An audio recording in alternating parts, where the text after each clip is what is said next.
Hyderabad మహానగరంలోని Musheerabad constituency నాగమయ్యకుంట Sai Charan colony దగ్గర ఉన్నటువంటి double bedroom ఇళ్ల నిర్మాణ సముదాయం దగ్గర ఉన్నాం.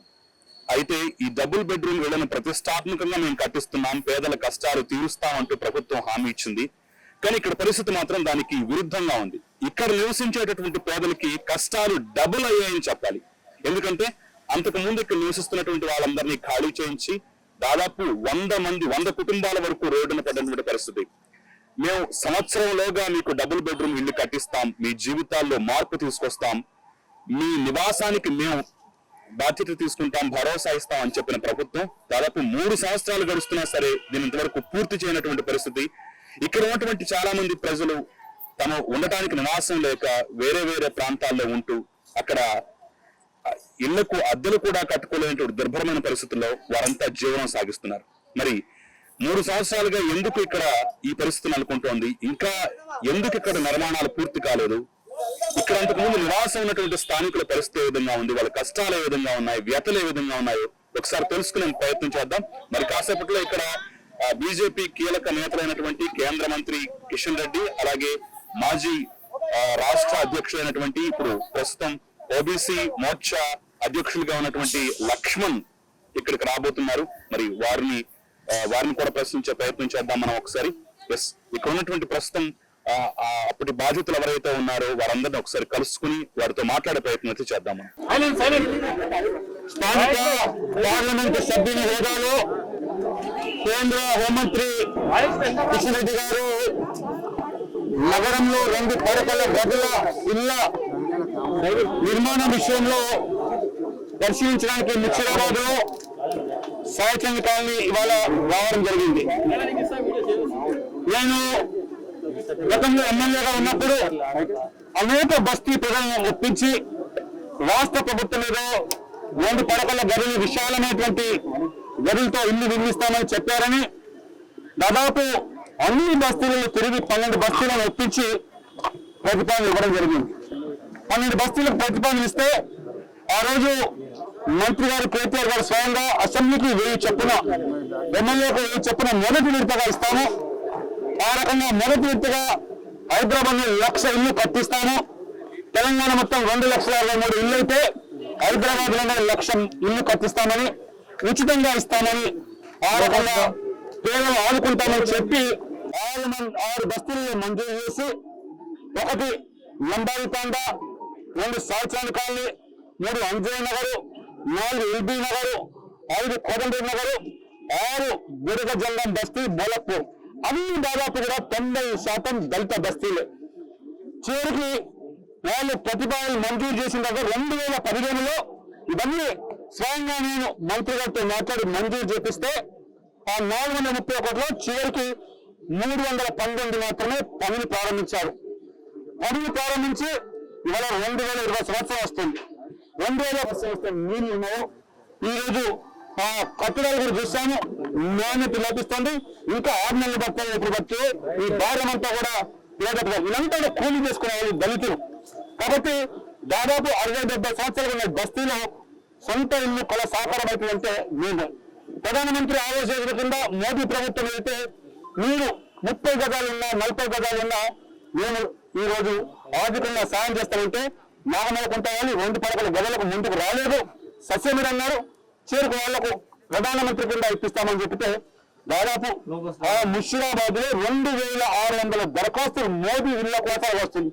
ఎందుకంటే 30-50 గజాల్లో ఇల్లు సొంతమైతే 6 లక్షల రూపాయలు మోదీ ప్రభుత్వం ఇస్తుంది, 8 లక్షల సబ్సిడీ అవుతుంది, పూర్తిగా మాఫీ అవుతుంది. 3.5 లక్షల రూపాయలు 9% వడ్డీ అయితే 6.5% వడ్డీ మోదీ ప్రభుత్వం కడుతుంది. పావుల వడ్డీ కూడా వస్తలేదు. కానీ వాళ్ళు ఇష్టానుసారంగా కట్టుకోవచ్చు. పైన మళ్ళీ వాళ్ళకు పూర్తి అధికారం ఉంటే రేపు భవిష్యత్తులో పిల్లలు పెద్దగైతే 1వ అంతస్తు 2వ అంతస్తు కట్టుకోవచ్చు అని చక్కటి పథకాన్ని. కానీ వాళ్ళు తీరా చూస్తే ఈ 2 పడకల గది 14 అంతస్తులు, లిఫ్ట్, మెయింటెనెన్స్ మున్సిపల్ చేస్తామంటున్నాం. ఈ రకంగా దిక్కుతోచిన పరిస్థితిలో ఈ 2 పడకల గదుల ఇల్లు మొన్న మంత్రి గారు 1,00,000 ఇల్లు చూపిస్తామని చెప్పి అబాసుపాలు ఉన్నారు. ఇవాళ స్వయంగా ముషీరాబాద్ ఒక్క ఇల్లు అయినా మీరు ఇప్పటికీ 5,000 ఇచ్చిన మంజూరు వేసి పేదవాళ్ళకు అందించారు. ఇవన్నీ ఈ రకంగా పేదవాళ్ళని మోసం చేసి హైదరాబాద్ స్వయంగా మంత్రి గారు ఈ అధికారులతో పూర్తిగా వారు మరి సమీక్షించారు. త్వరలో ఇవాళ మున్సిపల్ క్వార్టర్స్ కానీ లేదా నాగనూరుకుంటా కానీ అనేక బస్తీలు ఏదైతే దరఖాస్తు పెట్టుకున్నారో వాళ్ళు కూడా సొంత ఇల్లు కట్టించడానికి ఇవాళ హోంమంత్రిగా కిషన్ రెడ్డి గారు భారతీయ జనతా పార్టీ కట్టి జరిగిందని దేశవ్యాప్తంగా 2 కోట్ల ఇల్లు మోదీ ఇప్పుడుగా కట్టించున్నాడు. కానీ దురదృష్టమైతే ప్రధానమంత్రి ఆవాస్ యోజన 3 ఎన్నికలు అయిపోయింది. ఇప్పుడు 4వ ఎన్నికలు వస్తున్నాయి. మళ్ళీ హడావుడి ఇస్తాం చేస్తామంటున్నారు.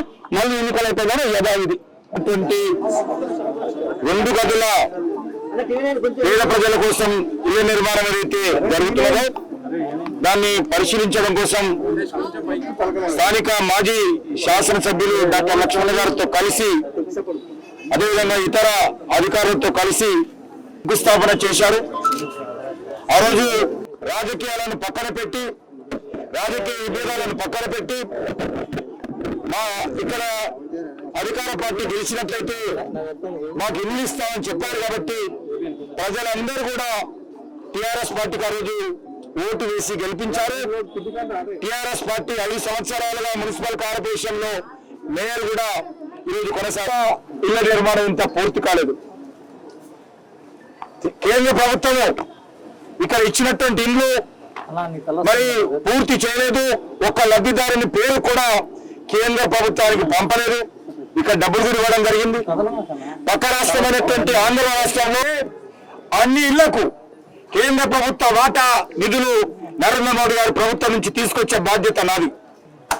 కాబట్టి ఈరోజు హైదరాబాద్ నగరంలో చాలా మంది చిన్న చిన్న స్లమ్ లో ఉన్నటువంటి వాళ్ళు, కిరాయి ఇళ్లలో ఉన్నటువంటి వాళ్ళు, అనేక ఇళ్లలో ఇంటి పని చేసేవారు, కార్మికులు, చిన్న చిన్న షాపుల్లో పనిచేసేటువంటి ఉద్యోగస్తులు, చాలా పేదవాళ్ళు ఇల్లు లేక ఇల్లు కిరాయిలు కట్టలేక ఈ కరోనా సమయంలో సతమతం అవుతున్నారు.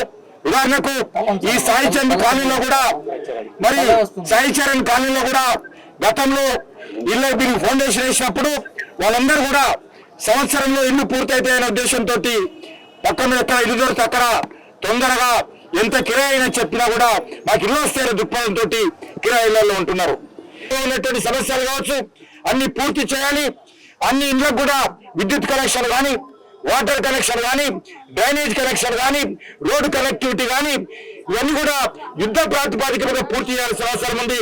ఇళ్లకు సంబంధించి ఈరోజు పేద ప్రజలు ఇలా కిరాయిలు కట్టలేనటువంటి పరిస్థితుల్లో ఉన్నారు. దానితో పాటు మీరు ఏదైతే ఇప్పటికీ 50,000 ఇల్లు కడతామనుకుంటున్నారో ఇంకా సుమారు 16-17 లక్షల మంది ఇంకా ఇల్లు లేనటువంటి వాళ్ళు ఉన్నారు. ఆ పేదవాళ్ళ గురించి కూడా ఆలోచన చేయాలి. నేను మరొకసారి రాష్ట్ర ప్రభుత్వాన్ని మనవి చేస్తాను. హైదరాబాద్ లో ఉన్నటువంటి ప్రతి పేదవాడికి మీరు ఇల్లు కట్టివ్వండి. కేంద్ర ప్రభుత్వం నుంచి కేంద్ర ప్రభుత్వ వాటా ఎన్ని లక్షల ఇల్లు కట్టినా కూడా అన్ని లక్షల ఇళ్ల కోసము కేంద్ర ప్రభుత్వం హైదరాబాద్ నగరంలో, సికింద్రాబాద్ కాన్స్టిట్యున్సీలో, గ్రేటర్ హైదరాబాద్ లో, తెలంగాణ రాష్ట్రంలో అన్ని ఇళ్లకు కూడా కేంద్ర ప్రభుత్వ వాటా నిధులు తీసుకొచ్చేటువంటి బాధ్యత నాది అని నేను ప్రత్యేకంగా ముఖ్యమంత్రి గారికి మనవి చేస్తా ఉన్నాను.